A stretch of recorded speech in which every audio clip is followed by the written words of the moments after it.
Madam Mina, sa message mo nung December 11, which was a Sunday, may sinasabi ng isang delivery. Tama po ba? Yes po. Ano ito? Para saan at para kanino? I meant by delivery po are the documents na hinihingi niya po for the processing po ng joint venture with the supposed Hindi contractor. pera ito.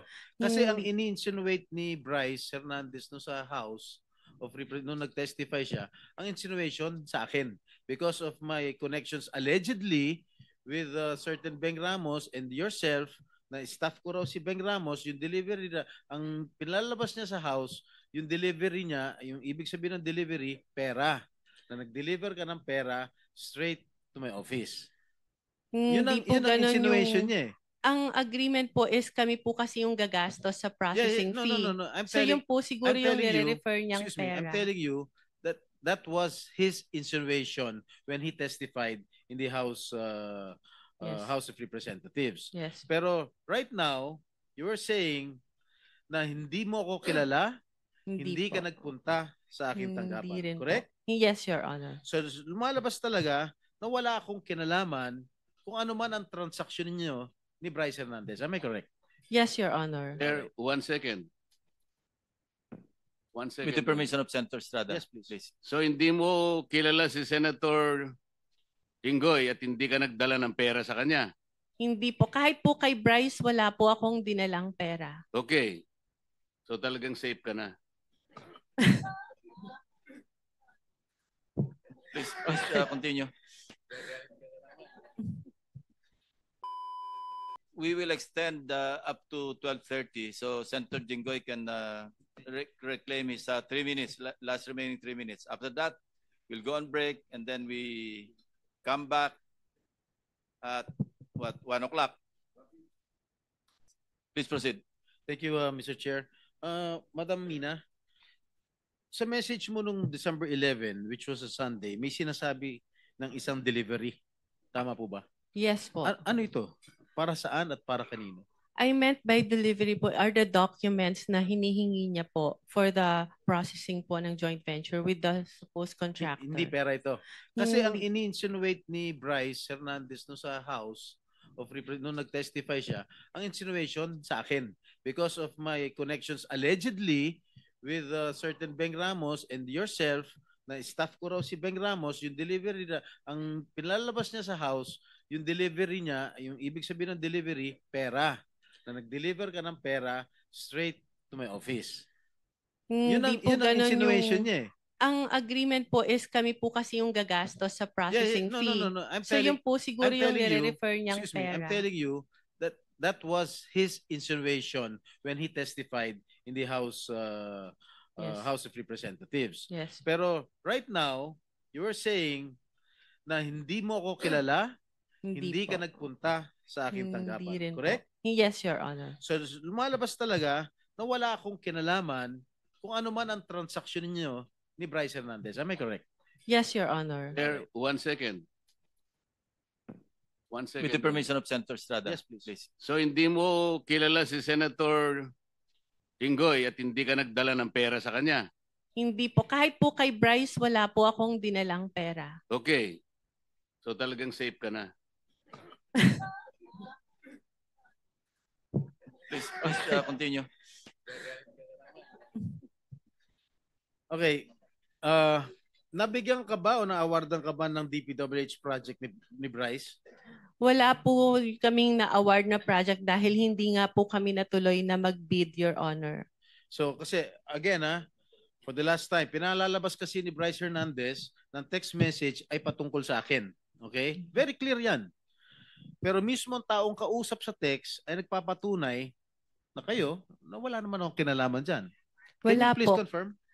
Your Honor, ang usapan pa lang po namin is magkakaroon pa lang po ng joint venture para po mag-qualify po kami. And for that, sa ganyang pagkakataon po kasi, meron pa pong invitation to bid and hindi ko pa rin po alam kung ano yung project specifically dahil nga po over the phone lang kami nagkakausap. That's why I want to send a staff para po mas malaman mabuti ano ba yung project na sasalihan po namin na for the joint venture agreement. Before you proceed, Senator Jinggoy, committee welcomes DOJ Secretary Crispin Boying Remulla to the Senate. Thank you. Thank you. So, tapos na ako sa'yo, Madam Mina. Tiga Sambales Nice ka pala? to meet Tiga you, sir. Sambales ka? Opo. Lumaki ka Sambales? Yes po. Marunong ka magsalita? Opo. And to add po, my father is also a public servant for more than half of his life and he's known to be incorruptible. Kaya ang sakit po na madrag talaga yung pangalan. Tanda mo Manambali? Yeah po. Okay. Anyway, for the record, Engineer, I'll be asking questions to propound questions to Engineer Hernandez. Are you done with Ms. Mina? So we Yes, can I'm excuse done. her? Yes, please. Unless other members will be asking questions pa. Wala naman. Okay. So you cannot leave yet. Okay. Mr. Bryce Hernandez, hindi tayo personal magkakilala. Do you confirm? Yes, Your Honor. Ni minsan ay hindi po ako tumawag sa iyo, nag-text message sa iyo, nag-message. Tama ba? Yes, Your Honor. Sinabi mo sa testimony mo sa house na binigay mo ang pera kay D.E. Henry Alcantara at siya ang nagsabi sa iyo na bibigyan daw niya ako. Is this correct? Wala pong specific na sinabing ganun, Your Honor. Pagkatapos mo ko dinurog sa house ngayon, wala ka specific na sinabi. Yung dito po kay... Pakinggan mo muna ang tanong ko, Mr. Bryce. Ha? Sabi mo sa testimony mo sa House of Representatives na binigay mo ang pera kay D.E. Henry Alcantara at siya ang nagsabi sa iyo na bibigyan daw niya ako. Is this correct? Tungkol po dun sa 2025 projects, opo. Okay. Hindi po dun sa 2022. Mr. Bryce, you mentioned the name or names of Senator Estrada and Senator Villanueva. Is it Senator Estrada twice on 2 occasions sa House? Yes po. One, 10:40 a.m. Sinabi mo, Senator Jingo Estrada and Senator Villanueva with a list of projects. I remember that. Yes po. And then on another occasion, 12:50 p.m., yun na yung pinakita mo yung screenshots na walang kahulugan sa ngayon, lumalabas. Yung kay WJ, kay D. Alcantara, tapos nilink po kay si Beng Ramos, nilink po kay Senator. Cleared na yon. Yes. Cleared na yon. Actually, regarding po doon, Your Honor, meron po akong follow-up na text message po na nag-confirm na nagdala po it's either Ma'am Beng or Ma'am Mina sa office. Dinala po doon sa administrative officer namin noong time na yon. Meron po akong text message na yun. Galing po sa Chief of Staff ni Boss Henry Alcantara. Kinonfirm po na nakapagdala na ng obligasyon sa office. Do you have that? Yes, I have po, Your Honor. So that's related to the WJ. Yes po, Your Honor. Nagdala ng pera. Can you show that? Yes. Or, sige, basahin mo nga. Page. Kaninong office yun? Kaninong office? Ito po yung text message sa akin nung staff po ni Boss Henry. Sinong staff yan? Carlo Rivera po. Carlo Rivera. Sige, pakita na sa screen. Sige po. Andito ba si Rivera? Andito? Hindi ko po napansin, parang wala po. Baka pwedeng paimbita, Mr. Chairman. We will.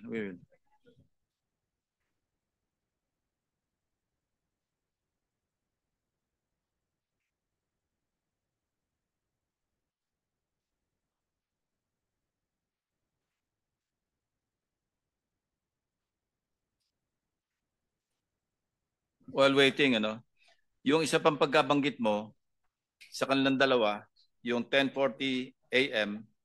do sa House hearing ng September 9, di ba? September 9. Okay. Sinasabi mo, nagbaba si Senator Estrada ng 355. Yes po, Si Your Senator Honor. Villanueva nagbaba ng 600 million. Yes po, pero hindi po Okay, 2025 yun kay Senator Joel po. Hindi po. Hindi, 600 million sabi mo. Opo, pero Okay, hindi po we siya check with the 2025. GAA. No? Yung kay Senator Villanueva, in fairness to him, hindi namin makita sa GAA yung mga enumeration mo o yung enumerated list of projects. As para Senator Jinggoy, nakita namin talaga yung 7 items kasi item for item, chinek namin, nagtugma doon sa sinabi mo. But in fairness to Senator Villanueva, unless you modify the list that you enumerated at tumama do sa aming kina-check, then we will also hold him into account. But as of now, we cannot. That's why I did not mention him. Yung 600 mo, mali eh. Mali yung description mo. At wala kami makita. But I want to be truthful, ano? As para Senator Jinggoy, nakita namin 355. Now, ibang usapan yon doon sa sinasabi mong 30%. The burden of proof is on you. Kasi sinabi mo, merong 30% si Senator Jinggoy. Yes po. Oh, how will you prove that? Si Boss Henry po actually, babasahin ko na po. Okay na ba yung screenshot niya? Oh, sige. Pakilabas mo muna yung screenshot.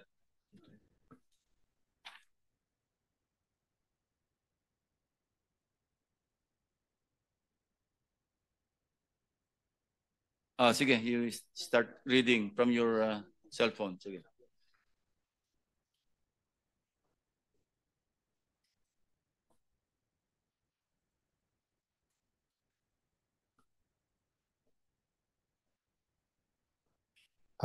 Hindi mabasa yung green, basahin mo na lang dyan.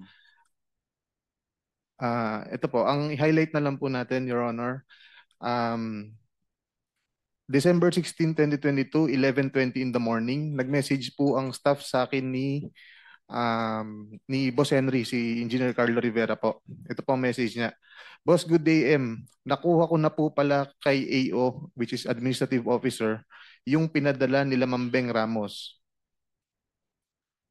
Yun po. Yun. And then? Wala, iba na po to eh. Ito pala. Good day, may bidding ba tayo? Nagtanong po ako sa kanya. Ang sabi niya po, wala pong bidding today, Monday po ulit bidding natin. Tapos nag-message po siya ulit ng December 16, 2022, 3:26 p.m. Nandito po si Kuya Sani. Papasabay ko na din po ba yung kay Beng Ramos? Sabi ko, okay, sige, pakipasabay na. Anong context yan? Yung pera po na dinala nila Beng Ramos. Anong project yan? Your Honor, nakalimutan ko na specific anong project to ng 2022. May nakakalimutan, Bryce. Kumpletuhin mo yung context, no? In fairness to Senator Jinggoy. And in fairness to Beng Ramos, kasi big eh. Opo. Sinabi mo nga ipapadala. Buuin mo yung istorya bago natin itackle yan. Sige po, Your Honor. Try to recall, try to remember, and then kumuha ka pa ng additional proof. Because sa akin, face value eh. Yes, po, walang Your Honor. context Sige. eh. Opo. Mr. Chairman, if I may, just to Yes, follow Senator up. Villanueva. Thank you very much, Mr. Chairman. Just to follow up on what you mentioned a while ago, Mr. Chairman, and I thank you for walking the extra mile in looking at the particular items that this so-called witness made mention during the House hearings, Mr. Chairman. Meron po ako ditong 2023 GAA, Mr. Chairman. 2023 GAA. Sabi po niya doon sa hearing, Mr. Chairman, nasa GAA daw po. He was under oath when he said it. Binasa ko po lahat to, Mr. Chairman. Actually, nagpunta pa ho ako sa 2024 tsaka 2022. Actually, he mentioned 2023, hindi ba? Opo, tama po kayo, Mr. Chairman. So, mamaya habang break po tayo, at I will not, I wanted to appeal sana to my dear colleagues if I can ask questions dahil grabe ho yung ginawa sa atin. Pero Mr. Meron ka Chairman, naman dito kasi last kang dumating. So you're number 13 after Senator Gatchalian, Senator De La Rosa, and then ikaw na. Opo, So after Mr. lunch, Chairman. after our lunch Yes. break, you can have your time. Mr. Chairman, just to point out, Senator, go pa Mr. pala. Chairman, just to point out po, Mr. Chairman, few seconds lang. Mr. Chairman, ito yung 2023. Pwede ho ba ibigay natin kay Bryce ngayon, Mr. Chairman? Hanapin niya po dito yung sinasabi niya doon sa House na nandito yung binabanggit niya na may flood control project si Joel Villanueva. If we can, Mr. Chairman, that's Yeah. okay. But later, we'll leave you your time, your 5 minutes. Thank you. After the break. Senator, ikaw pa, no? Yes, thank you, have Mr. Chair. I just 2 minutes and 31 I'll seconds. just wrap up. For the information of our of the committee, yung sinasabi po ni Bryce, December 16 of 2022, I have not participated in any budget process for the projects for 2022, and that is very, very clear. All right. Engineer Alcantara, sinabi ni Bryce na binigyan daw niya sa iyo yung pera at may mga nakausap kang politiko na ang sabi niya, binigyan ka ng pera para ibigay mo sa politiko. Am I correct? Is that true? Is that true? Can you confirm? No, Your Honor. Respectfully deny po yung sinasabi niya. Ano po? Respectfully deny po yung sinasabi niya na binigay niya po sa akin na may mga ganun pong issue, Your Honor. So tama si Senator Lacson, the burden of proof lies with you, Mr. Hernandez. Kasi tahasan mo sinabi sa House of Representatives at kinundinan naman ako ng taong bayan dahil sa isang salita mo na ako raw ay humihingi ng 30%. Okay? Mga kababayan, to my colleagues here in the Senate, I have already been crucified, vilified in the past. And I am, again, an easy target. Kahit sino pwedeng sabihin nilang pangalan. Pag sinabi mo ba, si Senator Hontiveros humihingi ng 30%, maniniwala ba tao? Hindi. Pag ako, si Senator Estrada humihingi ng 30%, maniniwala ba tao? Yes. Dahil I have my past. Meron akong mga nakaraan na issues. Kaya I am very vulnerable to all these attacks. And I deny vehemently na merong hinihingi akong porsyento sa mga proyekto. Okay? And siguro, sinabi na ni D.E. Henry Alcantara na panay hearsay lang. Nakita mo ba na binigyan ako ni Henry Alcantara ng pera? Did you see? Did you ever see Alcantara handing money over me to me? I don't think so. Pero ba may nakita ka ba? Sagutin mo lang, yes or no, may nakita ka ba? Wala po. Okay. That's all, Mr. Chair. Thank you, Senator Estrada. Senator